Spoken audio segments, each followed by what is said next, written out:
Terrifying Mental Disorders, Part 3. Cotard Delusion. This scary mental disorder causes the sufferer to believe that they are walking dead or ghosts, and that their body is decaying and or have lost all blood and internal organs. The feeling of having a rotting body is usually a part of the delusion. The most well-known case of Cotard Delusion actually occurred in Haiti, where a man was absolutely convinced that he had died and was in hell.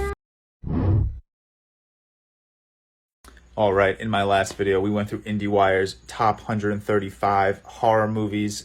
The list was completely incorrect, so I'm going to give you my top 10. Quick disclaimer, I'm not going to include Jaws on this list. I don't think it holds up too well as a horror movie. If it were on this list, it would be number 1, but I'm not going to include it on this list.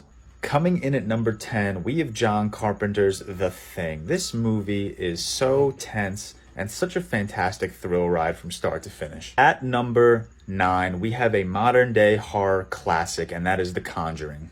Coming in at number 8, we have an unexpected addition to this list, and that is Shaun of the Dead. One of the best, actually the best, horror comedy movies we have.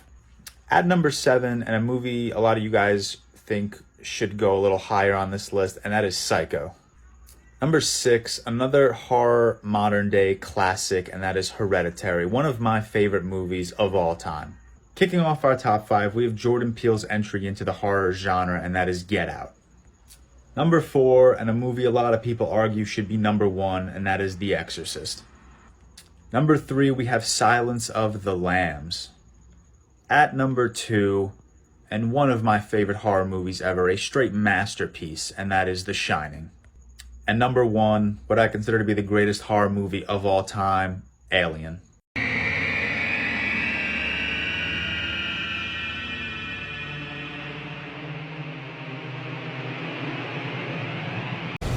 Whoa! Why is it chasing me?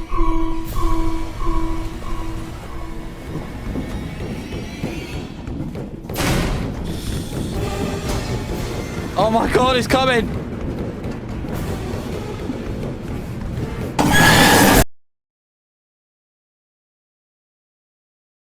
One day, my friends were walking and I spotted them. I asked how they were, and they looked at me with a shocked face. They then ran away screaming. I was confused and wondering why they did that. Because they didn't do that when I was alive.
Okay, Suspiria.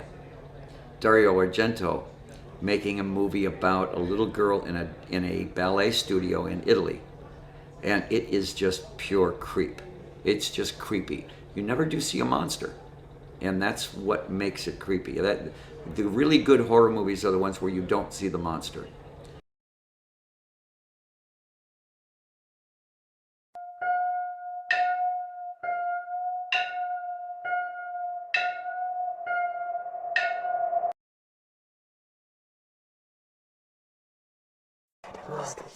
As a kid, what's the creepiest thing you ever noticed about another kid's family? Noticed my babysitter was a bit off. She would call 911 from the phone in our house, say weird things about her mom, and try to claim she never had a father, like ever. Other than those few things, we just had a gut feeling that she was creepy. She ended up conspiring with her boyfriend in her late teens to kill her mother, and they followed through and hid her body for a month before getting caught.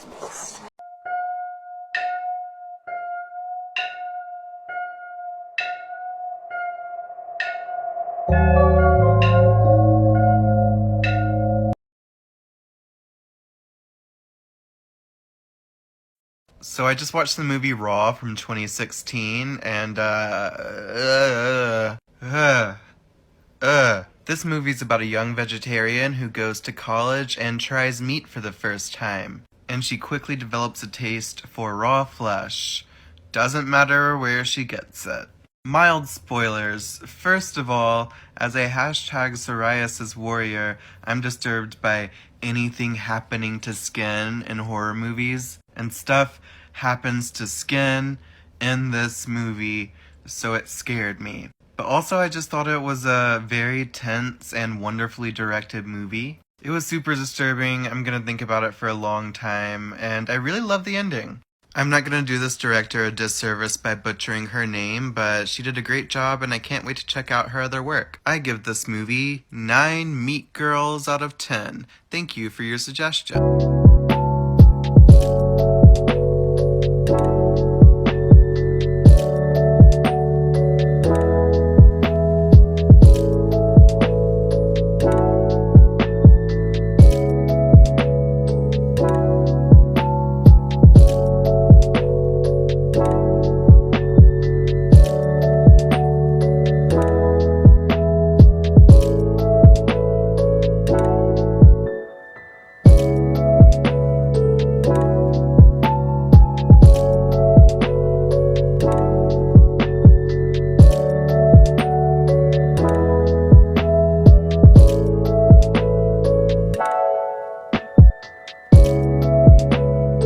Okay, so let's talk about the Vallecas case, which took place in Madrid. The Vallecas case is named after a neighborhood in Madrid where repeated cases of paranormal phenomena took place in an apartment. The activity got so out of control that it even required police intervention.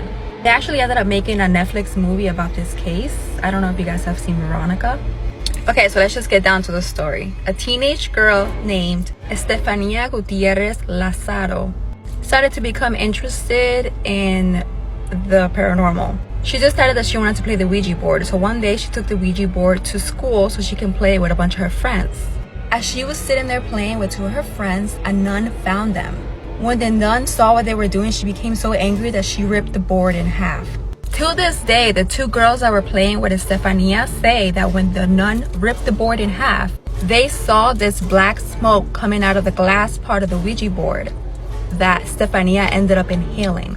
From that moment, Stefania started having hallucinations, insomnia, and epileptic seizures. Stefania describes strange human forms that would come and visit her at night. These strange looking human forms would ask her to come with them. Her parents took her to many different hospitals trying to find out what was wrong with her, but none of the doctors could ever find anything wrong. During the final peaks of her attacks on July 13th, 1991, Stefania violently attacked her sister, leaving her laying on the ground with foam coming out of her mouth. The day after, on July 14th, Stefania had an epileptic attack. They ended up having to take her to the hospital. At this point, she was in a coma state.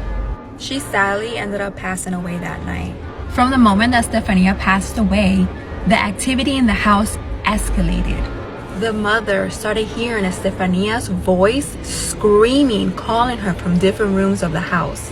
The laughter of an old man that would cross right through the walls. Glass would just randomly break without no explanation. Objects would just move on their own. They would hear doors opening and closing. On November 1st, 1993, 2 years after Stefania's death, this photo that they had hanging on the wall just randomly catches on fire. The only part that burned was the part where Estefania's face. Neither the frame or the edges of the photo caught on fire. On November 27, 1992, the Gutierrez family decided to call the police. When the police arrived, they found the whole family standing outside in the rain, completely terrified. I'm going to have to do a part 2.